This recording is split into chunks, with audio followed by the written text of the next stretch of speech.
Hello my dear class 8 family മക്കളെ, നിങ്ങൾക്ക് വേണ്ടിയിട്ട് നമ്മുടെ ഇമ്പോർട്ടന്റ് ആയിട്ടുള്ള രണ്ടാമത്തെ ചാപ്റ്റർ ഉണ്ട്, റീഷേപ്പിംഗ് ഇന്ത്യാസ് പൊളിറ്റിക്കൽ മാപ്പ് എന്ന് പറഞ്ഞ ചാപ്റ്റർ. അപ്പൊ ആ ചാപ്റ്ററിൽ നിന്ന് നിങ്ങൾ ഒരുപാട് കാര്യങ്ങൾ പഠിക്കുന്നുണ്ടാവും. ഡൽഹി സൽത്തനേറ്റ് മുതൽ നിങ്ങൾ വിജയനഗര എംപയർ മുതൽ കുറെ കാര്യങ്ങൾ ആ ചാപ്റ്ററിൽ പഠിക്കുന്നുണ്ട്. അതിൽ തന്നെ നിങ്ങൾക്ക് ഏറ്റവും ഇമ്പോർട്ടന്റ് ആയിട്ട് എക്സാമിന് നിങ്ങൾ മനസ്സിലാക്കണം എന്ന് പറഞ്ഞ ഒരു കുഞ്ഞു ടോപ്പിക്ക് ഞാൻ ഇവിടെ പറഞ്ഞു തരാൻ വേണ്ടി പോവാണ്. അപ്പൊ സ്വാഭാവികമായിട്ട് നിങ്ങൾ അറിഞ്ഞിരിക്കുക, നമ്മുടെ ഈ ഒരു ചാപ്റ്ററിലെ ഫസ്റ്റ് ഭാഗത്ത് തന്നെ നിങ്ങൾ കാണുന്ന ഒരു ഇമ്പോർട്ടന്റ് ആയിട്ടുള്ള ഒരു സുൽത്താനേറ്റ് അല്ലെങ്കിൽ ഒരു സാമ്രാജ്യം, ഒരു ഡൈനാസ്റ്റി നിങ്ങൾ കാണുന്നുണ്ടാകും. അതിനാണ് ഡൽഹി സൽത്തനേറ്റ് എന്ന പേരിൽ നമ്മൾ പറയാം.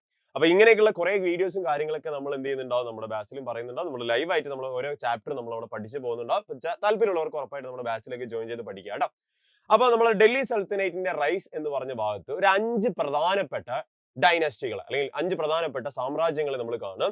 ഈ ഡൽഹി സുൽത്താനേറ്റിൽ ഏറ്റവും സുപ്രധാനമായിട്ട് അവരവരുടേതായിട്ടുള്ള കോൺട്രിബ്യൂഷൻ നടത്തിയിട്ടുള്ള ഈ ഒരു 5 പ്രധാനപ്പെട്ട ഡൈനാസ്റ്റികളുടെ പേരുകൾ മനഃപ്പാടമാക്കുക. അതേപോലെ തന്നെ അതിൽ ഏറ്റവും പ്രധാനപ്പെട്ടിട്ടുള്ള ഒരു രാജാവിന്റെ പേര് ഓർത്തു വെക്കുക എന്നുള്ളത് ഇമ്പോർട്ടന്റ് ആണ് എക്സാമിനെ സംബന്ധിച്ചിടത്തോളം.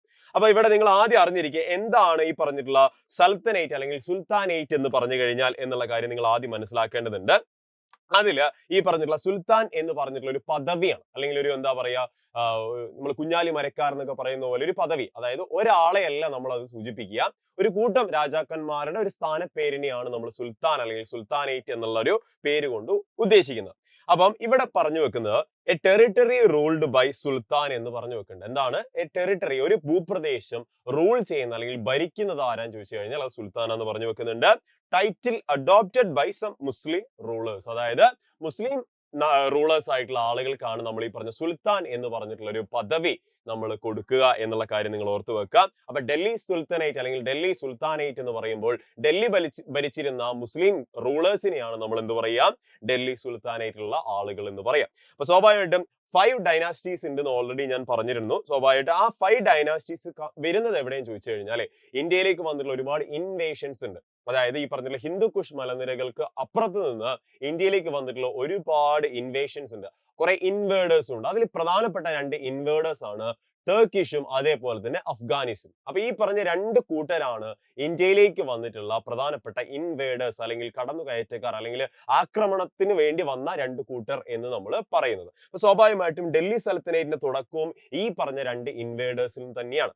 അതിൽ ഈ പറഞ്ഞ ടർക്കിഷ് അഫ്ഗാൻ എന്ന് പറയുമ്പോൾ ഒന്നാമത്തെ ആളായിട്ട് നിങ്ങൾ കൺസിഡർ ചെയ്യേണ്ടത് മാംലുക്സ് ആണ്. ഈ പറഞ്ഞ മാംലുക്സ് എന്ന് പറയുന്നത് സ്ലേവ് ഡൈനാസ്റ്റിയാണ്.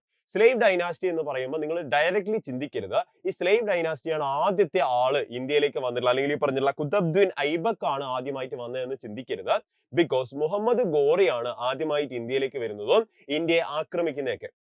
ഈ മുഹമ്മദ് ഗോറിയുടെ ജനറൽ ആയിട്ടുള്ള, അതായത് പട്ടാളക്കാരിൽ ജനറൽ ആയിട്ടുള്ള ഒരു വ്യക്തിയായിരുന്നു കുത്തബ്ദീൻ ഐബക്ക് എന്ന് പറഞ്ഞ വ്യക്തി. ഈ ഐബക്ക് ആണ് എന്ത് ചെയ്യുന്നത്, ഒരു സ്ലേവ് ആയിരുന്നു അദ്ദേഹം. അതിനുശേഷം ഈ പറഞ്ഞ മുഹമ്മദ് ഗോറിയുടെ മരണത്തിന് ശേഷമാണ് കുത്തബ്ദീൻ ഐബക്ക് എന്ത് ചെയ്യുന്നത്, ഈ പറഞ്ഞിട്ടുള്ള ഡൽഹി സൽത്തനേറ്റ് അല്ലെങ്കിൽ ഈ പറഞ്ഞിട്ടുള്ള ഭൂപ്രദേശത്തിന്റെ സുൽത്താനായി മാറുന്നതും അദ്ദേഹം സ്ഥാപിച്ചിട്ടുള്ള ഒരു ഡൈനാസ്റ്റി ആണ് എന്തെന്ന് പറയുന്നത് മാംലുക്സ് ഡൈനാസ്റ്റി അല്ലെങ്കിൽ സ്ലേവ് ഡൈനാസ്റ്റി, അടിമ സാമ്രാജ്യം എന്നുകൊണ്ട് നമ്മൾ ഉദ്ദേശിക്കുന്നത്. അപ്പം അതിനുശേഷം ഈ പറഞ്ഞിട്ടുള്ള മാംലുക്സിന് ശേഷം വന്നിട്ടുള്ള ആളുകളാണ് ഗിൽജിമാർ. അത് ഗിൽജി എന്ന് പറയാറുണ്ട്, ഗൽജി എന്നും പറയാറുണ്ട്. അതുകൊണ്ട് തന്നെ അലാവുദ്ദീൻ ഗിൽജി എന്ന് നിങ്ങൾക്ക് പറയാം, അലാവുദ്ദീൻ ഗൽജി എന്നും പറയാം. ബിക്കോസ് പേർഷ്യൻ ഭാഷയിലേക്ക് ട്രാൻസ്ഫർ ചെയ്തപ്പോൾ അല്ലെങ്കിൽ ട്രാൻസ്ക്രൈബ് ചെയ്ത സമയത്ത് അലാവുദ്ദീൻ ഗിൽജി അല്ലെങ്കിൽ ഗൽജി എന്ന് പറഞ്ഞ വാക്കിനെ മാറ്റുമ്പോൾ അത് യാതൊരു വിധത്തിലുള്ള മീനിങ്ങിൽ യാതൊരു വിധത്തിലുള്ള മാറ്റം ഉണ്ടാവില്ല എന്ന് പറഞ്ഞുകൊണ്ടാണ് സംഭവിക്കുന്നത്. അതിനുശേഷം ഗൽജിമാർക്ക് ശേഷം തുഗ്ലക് എന്ന് പറഞ്ഞുള്ള ഭരണകൂടം വരികയാണ്. ഈ തുഗ്ലക് എന്ന് പറയുമ്പോൾ മുഹമ്മദ് ബിൻ തുഗ്ലക് എന്ന് പറഞ്ഞ വ്യക്തിനെ നിങ്ങൾ കൂടുതലായിട്ട് ഓർക്കാൻ ശ്രമിക്കുക. കാരണം തുഗ്ലക് ഭരണ പരിഷ്കരണങ്ങളൊക്കെ ഈ ഒരു ഭാഗത്ത് നമ്മൾ നന്നായിട്ട് മനസ്സിലാക്കേണ്ടതായിട്ടുണ്ട്. അപ്പൊ മുഹമ്മദ് ബിൻ തുഗ്ലക് എന്ന് പറഞ്ഞതാണ് ഏറ്റവും പ്രധാനപ്പെട്ട സുപ്രധാനമായിട്ടുള്ള ഒരു റൂളർ ഈ തുഗ്ലക് ഭരണത്തിന്റെ കീഴിൽ എന്നുള്ള കാര്യം നിങ്ങൾ ഓർത്തു വെക്കുക. അതിനുശേഷം സയ്യിദ്മാർ എന്ന് പറഞ്ഞൊരു വിഭാഗമുണ്ട്. എന്താണ് സയ്യിദ്മാർ? അതായത് സയ്യിദ്മാരിൽ നിങ്ങൾക്ക് എസ്പെഷ്യലി എടുത്തു പഠിക്കാൻ വേണ്ടിയിട്ട് മുന്നോട്ട് പോകുമ്പോഴാണ് കാണുന്നത്. ഇവിടെ പറയുന്നില്ല, പക്ഷെ നമുക്ക് എന്ത് ചെയ്യാം, ഇവിടെ എഴുതി വെക്കാം, ഗിസിർ ഖാൻ എന്ന് എഴുതി വെക്കാം. അതായത് സയ്യിദ് എന്ന് പറഞ്ഞിട്ടുള്ള ഒരു ഭരണത്തിന്റെ കീഴിൽ ഗിസിർ ഖാൻ എന്ന് പറഞ്ഞിട്ടുള്ള അല്ലെങ്കിൽ ഗൈസർ ഖാൻ എന്ന് പറഞ്ഞിട്ടുള്ള വ്യക്തിയെ നമുക്ക് ഇവിടെ കാണാം.